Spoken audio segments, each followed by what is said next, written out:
Sweat and Soap Volume 10 Review. Volume 9 of Sweat and Soap saw Asako reunite with a childhood bully, which led her down a path of depression and heartache as she shut herself off from her friends and family. After 2 weeks, Kotaro can't bear to leave his girlfriend alone any longer and he finally confronts her. But he will be able to help her. Let's find out at Volume 10 of the series. Up until now, Kotaro had been leaving Asako to her own devices, giving her space in the hopes that she will open up to him when she was ready. However, 2 weeks have gone by, and with no signs of the happening, Kotaro felt he was left with no choice but to voice the conversation and find out what's been going on with her. In tears, Asako finally tells Kotaro about meeting the woman who bullied her and about what happened in her childhood. In an emotionally charged chapter, Kotaro assures Asako by telling her that we can charge her path. He sure wishes he could. He always wants to share in her pain, and never wants her to suffer in silence. With bottle up feelings at herself and her system, Asako begins to feel a lot better, and the next day she asks Kotaro if there is anything he's been struggling with.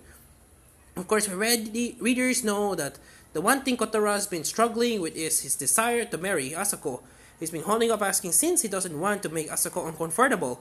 But after this incident, his feelings for wanting to spend the rest of his life with her are all the stronger, rather than continue to keep quiet about it. Kotaro finally reveals that he wants to get married, to which Asako readily agrees.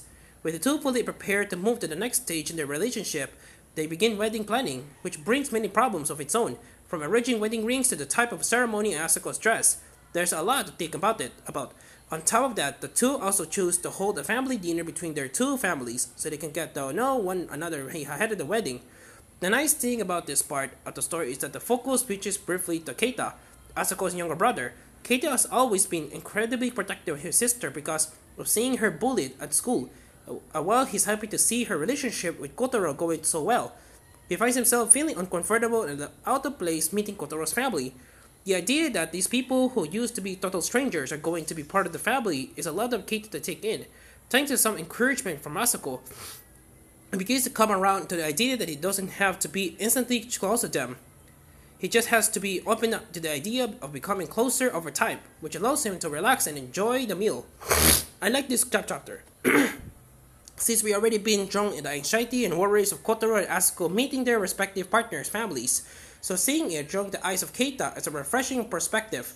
I also appreciate the fact that Keita's still getting character development even now, given we haven't seen him for several volumes and he's always been an interesting member of the cast.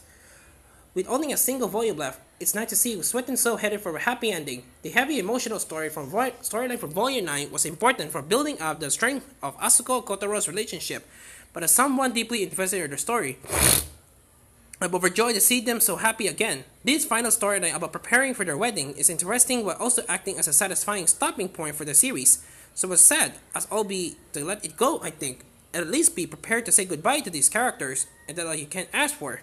Sweet and Soap Volume now comes to the West thanks to Kodansha that continues to be translated by Matt Trevor.